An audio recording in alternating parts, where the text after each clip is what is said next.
बाघ को भगाने के बाद जंगल के जानवर मोमो की बहादुरी का आभार व्यक्त करने के लिए उसके चारों ओर इकट्ठा हो गए और सभी जानवर मोमो से दोस्ती करने की उत्सुकता दिखा रहे थे। शेर यह सब दूर से देख रहा था और वह हमेशा खुद को जंगल का सबसे महत्वपूर्ण और सबसे बहादुर जानवर मानता था और सभी जानवर भी उसे जंगल के राजा स्वाभिमानी और शक्तिशाली के रूप में जानते थे। शेर यह देखकर खुश नहीं था कि मोमो को इतना श्रेय और सम्मान मिल रहा था। वह ईर्ष्या की भावना से समूह के पास आता है। मोमो के पास आकर उसने अपमानपूर्वक ढंग से कहा, हो सकता है कि तुमने बाघ को डरा दिया होगा, लेकिन तुम अभी भी एक विशाल प्राणी हो जिसमें कोई चालाकी नहीं है।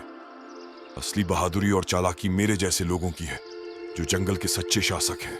शेर के अहंकार से मोमो आश्चर्यचकित हुआ लेकिन शांत रहा। कुछ देर शांत रहने के बाद मोमो ने जवाब दिया। मोमो ने शेर से कहा, मैंने कुछ भी साबित करने के लिए ऐसा नहीं किया। मैंने अपने दोस्तों की सुरक्षा के लिए ऐसा किया। इससे कोई फर्क नहीं पड़ता कि सबसे बड़ा या सबसे मजबूत कौन है। मायने यह रखता है कि उन लोगों के लिए खड़ा होना जिनकी आप परवाह करते हैं। जंगल के जानवर घबराहट से इस वाद विवाद को देख रहे थे। वह यह सोचकर घबरा रहे थे कि इस बहस का नतीजा क्या होगा। हालांकि शेर आसानी से पीछे हटने वालों में से नहीं था। उसने मोमो को ताकत और साहस की परीक्षा के लिए चुनौती दी ताकि यह साबित किया जा सके कि कौन सबसे बेहतर और ताकतवर है।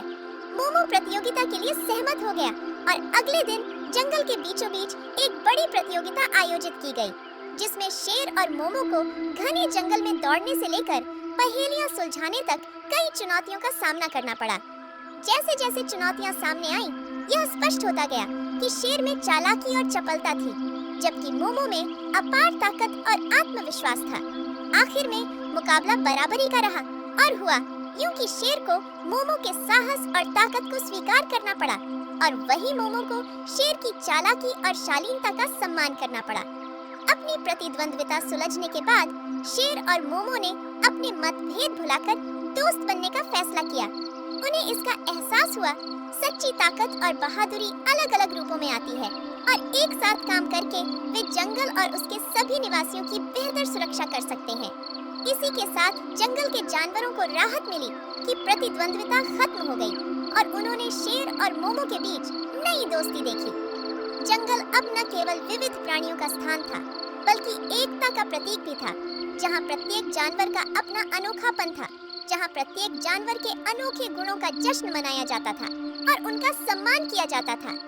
शेर और मोमो की दोस्ती का जश्न जंगल के सभी निवासियों द्वारा मनाया गया और उसका सम्मान किया गया।